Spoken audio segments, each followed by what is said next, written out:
Halo Kumaha Damai, saatnya Anda menyimak berita Bandung. Bersama saya Janet Lee, sejumlah berita menarik akan kami sajikan untuk Anda. Berikut 3 berita utama hari ini.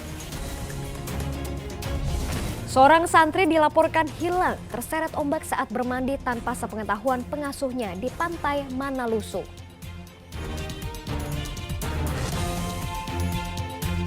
Pergerakan tanah merobohkan sejumlah rumah warga di Kampung Citomo, Desa Panyindangan, Kecamatan Cisompet, Kabupaten Garut.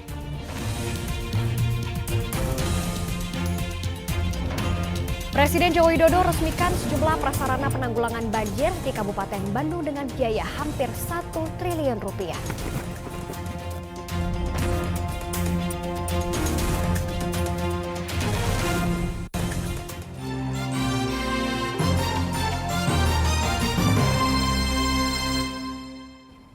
Kita ke informasi yang pertama, seorang santri di Kabupaten Garut yang sedang berziarah bersama teman-temannya terseret ombak saat mandi di pantai tanpa sepengetahuan pengasuhnya. Pencarian terus dilakukan namun belum membuahkan hasil. Inilah pantai Manalusu di Kecamatan Cikelet, Kabupaten Pangandaran, di mana seorang santri atas nama Faris Maulana, warga Mulajaya, Kecamatan Banjarwangi, Kabupaten Garut, terseret ombak. Korban terseret ombak bersama 4 teman lainnya. Namun 4 orang selamat sementara korban dinyatakan hilang sampai saat ini. Isak tangis keluarga tidak terhindarkan. Sang ibu bahkan syok mendengar kabar anaknya menjadi korban. Selama ini pihak keluarga mengetahui bahwa korban sedang menjadi santri di Bayombong, Garut, namun tiba-tiba dinyatakan hilang di pantai. Awalnya korban sedang berziarah ke Cikelet bersama santri lainnya bersama guru pembimbingnya. Namun saat sang guru sedang ada kegiatan lainnya, mereka berlima bermain dan mandi di pantai. Saat itulah ombak datang dan menggulung mereka. Kejadian sekitar pukul 10 pagi tadi. Untuk kronologisnya gimana? Kronologisnya ini rombongan anak pesantren dari Bayombong, korban alamatnya di Banjarwangi, ke sini ziarah ke Kampung Luku. Dari beres ziarah ke Pantai Luku, berenang. Setelah berenang ada 5 korban yang terbawa arus, namun yang 4 selamat, tapi yang 1 sampai saat ini belum ditemukan. Untuk hasilnya sampai sekarang gimana? Untuk hasil pencarian, tadi pagi kita pas kejadian langsung menurunkan tim penyelam dari masyarakat lain sekitar, namun masih nihil. Dan untuk sampai saat ini kita melaksanakan pencarian di sekitar TKP, tapi masih belum ada. Pesantren. Pesantren mana, Bu? Pesantren Bayombong, Sarohan. Tujuannya itu kemana, Bu? Ke Gadog. Buat jarok. Dukuh.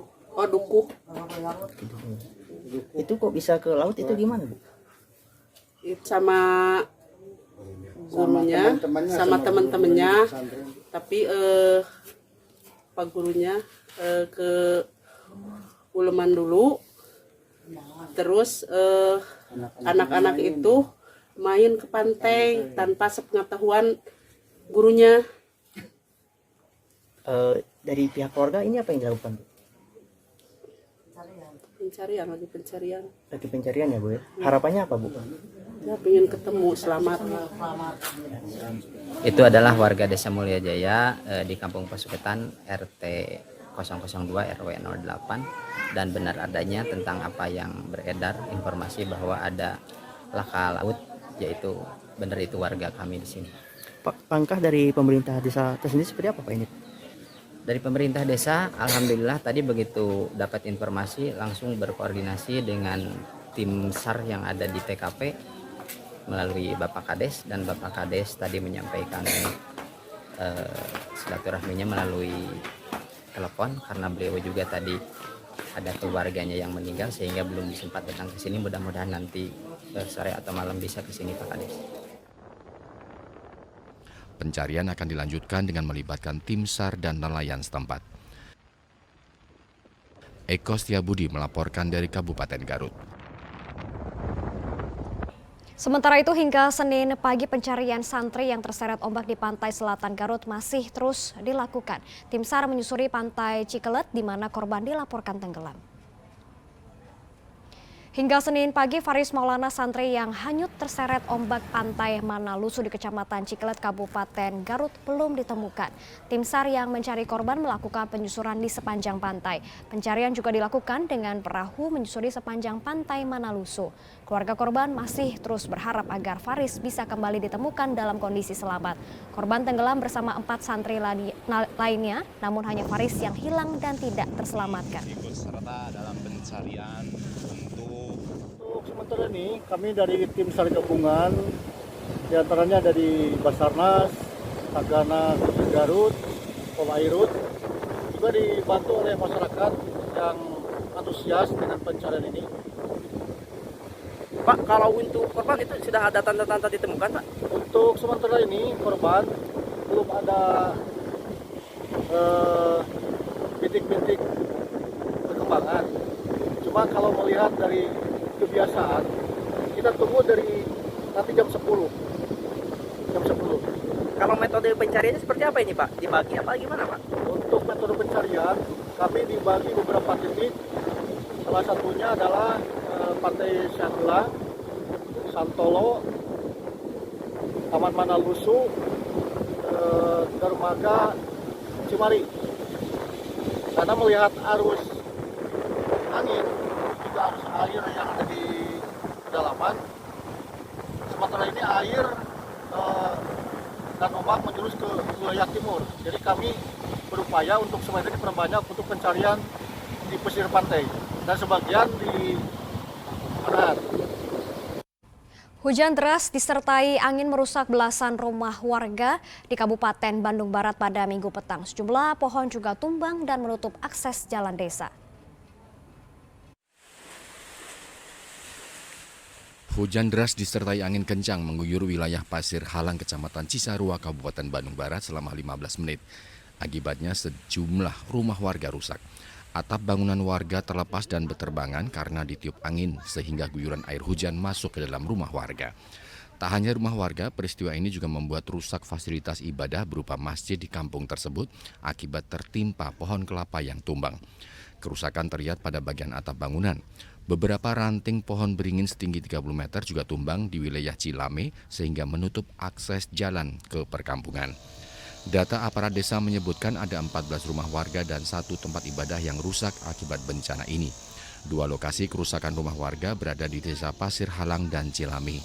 Tak ada korban jiwa maupun korban luka dalam musibah ini. Dan dampaknya memang di RW 2 1 pohon kelapa tumbang mengenai atap masjid. Terus ada lagi rumah Bapak Ojin terkena juga angin kebut, atapnya berterbangan. Dan ada di RW 3 baru terprediksi 5 rumah yang terkena akibat angin kebut itu. dalam kejadian ada korban jiwa nggak, Pak? Alhamdulillah korban jiwa tidak ada, cuma ya bangunan aja yang rusak. Sekitar jam berapa, Pak? Sekitar jam 14.30. 30. Ini akibat hujan disertai angin kencang ya? Iya, hujan disertai angin kencang. Warga dibantu aparat desa dan petugas dari Badan Penanggulangan Daerah BPBD Kabupaten Bandung Barat berupaya memperbaiki kerusakan rumah warga. Petugas juga berupaya mengevakuasi dan membersihkan batang pohon yang melintang di jalan dan tumbang. Muhammad Abbas melaporkan dari Kabupaten Bandung Barat. Bencana pergerakan tanah telah merobohkan sejumlah rumah warga di Kampung Citomo, Desa Panyindangan, Kecamatan Cisompet, Kabupaten Garut. Ancaman longsor terjadi setelah adanya retakan dan tanah di perbukitan yang amblas. Hujan deras dalam beberapa waktu terakhir menyebabkan kondisi tanah di Kampung Citomo, Desa Panyindangan, Kecamatan Cisompet, Kabupaten Garut, retak dan terbelah. Peristiwa yang berlangsung selama sebulan terakhir ini mengakibatkan 23 rumah warga terancam dan 1 rumah lainnya ambruk. Petugas dari Badan Penanggulangan Bencana Daerah BPBD yang meninjau lokasi bencana menemukan adanya retakan tanah di atas perbukitan yang berada di belakang perkampungan warga. Petugas juga melihat adanya tanah yang turun atau amblas hingga 1,5 meter serta retakan terbelah yang memanjang. Kondisi ini sangat membahayakan saat musim hujan tiba dan bisa memicu terjadinya longsor karena air masuk ke dalam retakan tanah. Tadi kita meninjau ke lokasi-lokasi yang memang di sana muncul retakan-retakan sampai ke mahkota longsornya. Nah, kita juga di sana menemukan ada aliran air, selokan gitu, yang agak melintang. Dan itu baiknya dikondisikan bagaimana caranya supaya air di saluran itu tidak merembes ke tanah gitu. Karena hampir di setiap lokasi longsor itu yang menjadi permasalahan utamanya adalah drainase atau saluran air. Begitu, jadi harapannya nanti bisa semua warga bergotong royong untuk menutup rekahan-rekahan yang ada, karena itu bisa memicu masuknya air dan membuat tanah di dalam jenuh sehingga menimbulkan pergerakan tanah, dan bisa juga mengondisikan saluran air yang ada di atas. Kalau yang terancam itu gimana, Pak? Sementara ini untuk terancam masih proses pengkajiannya. Kita juga masih menunggu dari PVMBG karena mereka nanti bisa memutuskan berapa banyak sebetulnya rumah yang terancam di daerah ini. Itu terjadi, saya menerima laporan dari warga langsung sekitar 1 bulan kurang. Dan alhamdulillah seketika kami selaku pemerintah desa, setelah menerima laporan saya langsung cek lapangan, ternyata betul ada pergerakan tanah, cuman belum begitu signifikan. Dan sampai saat ini pergerakan tiap hari ada getaran yang juga terasa oleh masyarakat di sini, dan di sini warganya ada 25 kakak, yang satu sudah dievakuasi dikarenakan sudah terdampak. Dan alhamdulillah kita juga selaku pemerintah desa sudah menyalurkan suatu bantuan ala kadarnya dan sudah diterima oleh korban tersebut. Kepala Desa dan PBBD telah menyiapkan lokasi untuk evakuasi warga jika terjadi situasi dan kondisi yang membahayakan keselamatan warga. Rumah warga yang ambruk juga sudah direlokasi secara bergotong royong oleh warga. Eko Stabudi melaporkan dari Kabupaten Garut.